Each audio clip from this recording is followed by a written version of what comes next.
چند ساعت بیشتر تا اون مهلتی که ترامپ داده بود به سپاه پاسداران جمهوری اسلامی و دولت جمهوری اسلامی بیشتر نمونده.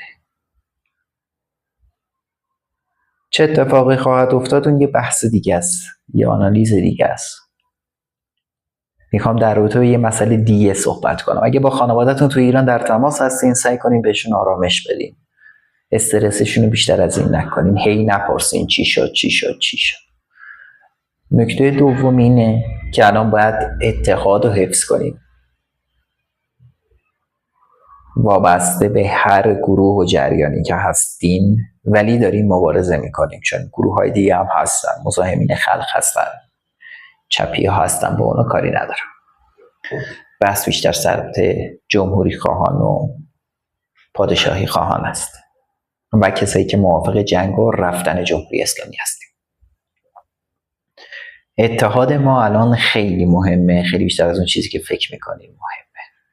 هی هم نیاییم آسیاب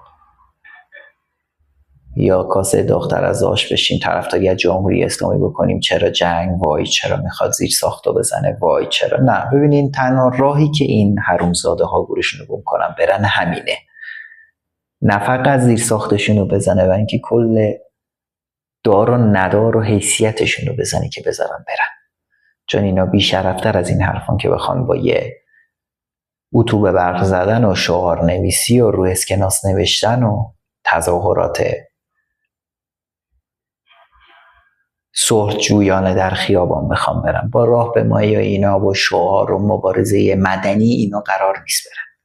میخواستن تا الان میرفتن. 47 ساله این مبارزات داره انجام میشه، تا الان هم نرفتن.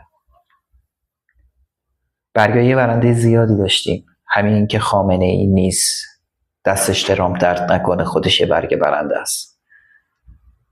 دیگه آخرشه. فکر نکنم بیشتر از این دیگه قرار باشه طول میکشه.